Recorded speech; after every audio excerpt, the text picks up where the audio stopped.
Okay, we are now recording. Okay, so we are here with Aylin Gökmen from Switzerland. Aylin, it's nice to have you here. Thank you for accepting this interview. Thank you for having me. She's presenting her film Tale of the High Twinkler to the festival.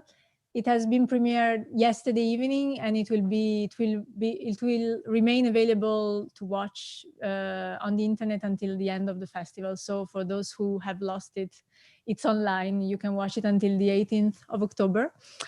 And yeah, I will ask you some questions about your film.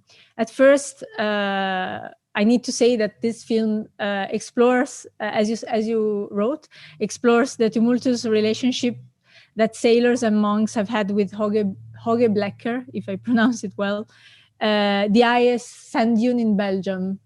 So over the course of several centuries. So the first question is, why did you decide to make a film about this story?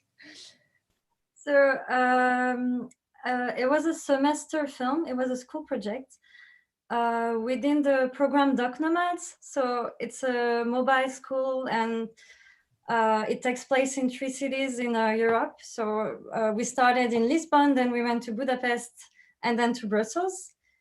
And I had this one semester to make a film in Belgium, and we had one rule. We had to record our own voices to do the voiceover for a short film, which was a very stressful experience for me because I'm not used to this at all.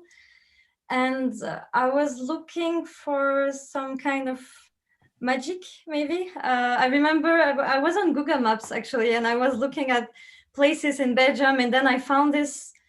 I clicked on this sand dunes on the map, and I found the story on Google, and I was just I was amazed by the history of it. So yeah, that's how it all started. And then I wrote this little fairy tale about it. And yeah, that's how the film was born. Great. Yeah, because actually it's true that in your film there is this sort of fairy tale atmosphere around the story. It's not just telling like facts as they are, but there is all this legendary aspect behind. And I also read that you often combine the documentary approach and literary approach to work on, and that your works revolve around the themes of memory, imaginary, and landscape. So what I wanted to ask you is also, how do you feel this legendary and an imaginative aspect of the story to be connected to the present day landscape that one can see when he's there? Because your film, for those who have not watched it yet, is telling the story through the voiceover, as you said, and then we see images of the place, like the place we are talking about, images of now, like that you shot now. So how do you feel these two aspects to be connected? So first of all, I actually have a background in literature, and philosophy. So I've always been interested in fairy tales and fictional stories as well. And then I went into documentaries, and in the beginning I didn't know how to combine these two worlds, these two passions of mine.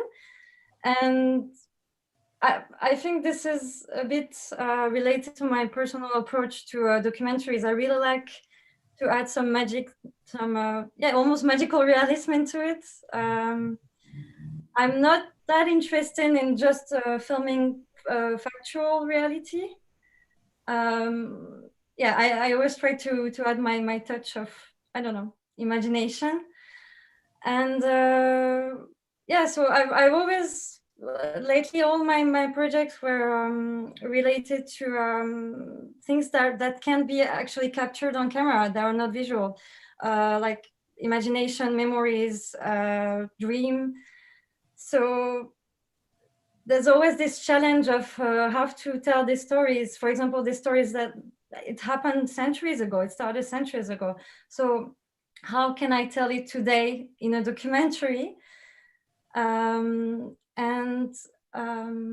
approach I found for this film was to actually look at this past centuries, but through the lens of the recent footage and landscape.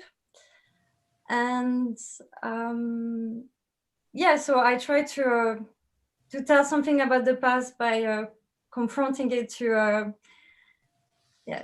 today, to what I could see on this Belgian coast, for example. Yeah, that's just a lot to say about this question. Yeah, I know.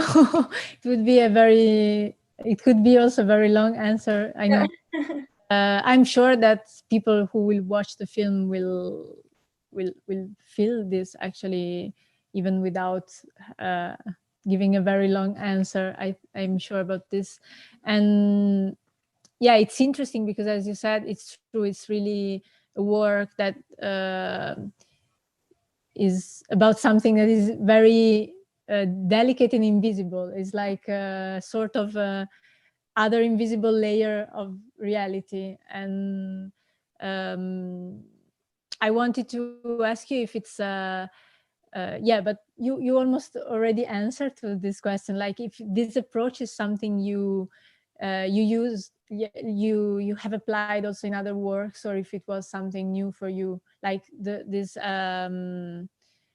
this mixture of documentary and so I just had the premiere of my graduation film this summer. We can find again this type of topics in it.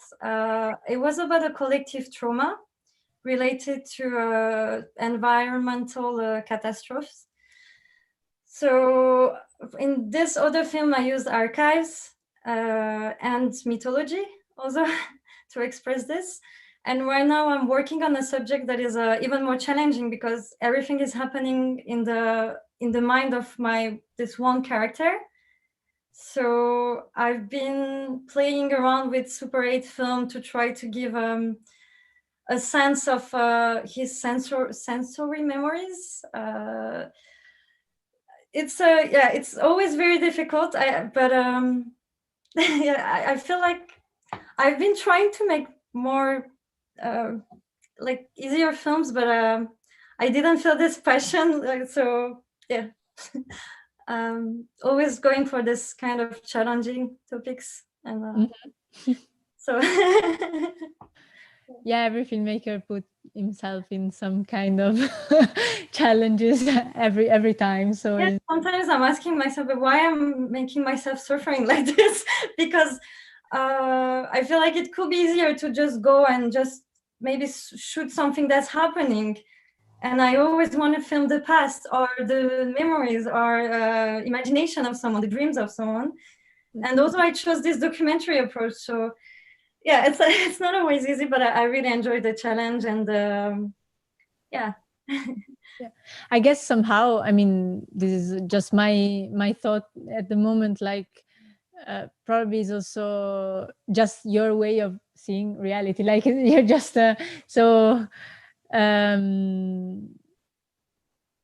probably that's the aspect of reality you are more interested in, and so that's probably why you choose this, I guess. Yeah, so we came to the last question. If you are working on some new projects now in this strange period, like also how this strange period affected your work, like are you working on new projects at the moment? Well, this one, like I said, the latest project I'm working on, it's happening in the memories of someone. So I'm okay with just being myself in a small room with my camera and just trying some things and then meeting him. And so I didn't need a lot of people to make it, but it's true that it's been difficult because I was collaborating with some other people I met abroad. through my work and studies, and everything it's a bit on hold right now.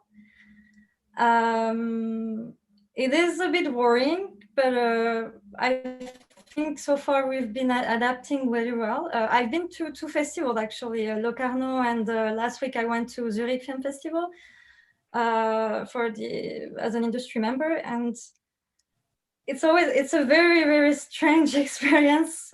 Sometimes we even forget COVID is going on, and then someone takes our temperature, or we have to put the mask, and suddenly we're like, okay, this is still happening. But yeah, I think everyone has been adapting very well, and I'm trying to stay hopeful so far and just wait for the situation to improve. Yeah, I think my classmates, some people that I've been working with that are in other countries, are actually struggling way more. Here in Switzerland, it's still kind of okay. So yeah, I'm more empathizing with them right now. Yeah. I wonder, did this situation push you to, how to say, to experiment in different ways than before, or? Well, I was already interested in things we can't film, so I feel like this situation on a personal level, I mean, on my artistic level, it's still okay, because I can still keep on trying what I was doing. I love working with archives, with things that are more abstract. Right now I'm trying to make films that are even more experimental than what I did before. So I think this is the perfect period to experiment this. So it's all fine. Great. Yeah. That's good that yeah, that you have time to experiment more, even somehow the excuse like yeah, no one expect anything else from me right now anyway, so yeah, I have this excuse. Okay, so it was interesting, and I just ask now Dominic, as I cannot see the chat of YouTube. I ask Dominic if there is any questions from someone who is following. Okay. Okay, no, we don't have questions from anyone. That's okay. People can contact me through my social medias anyway if they find yeah, of course. You can be reachable online, and yeah, if you feel like adding anything. Just thank you, and I hope you're gonna have a great festival despite the circumstances. And yeah, it's a lot of fun. I haven't watched the films yet, but tonight I'm gonna start, and I'm really looking forward. They look really interesting. Great, thank you. Yeah. Thank you, and wish you all the best for your projects. Thank you for being with us today. Bye. Thank you.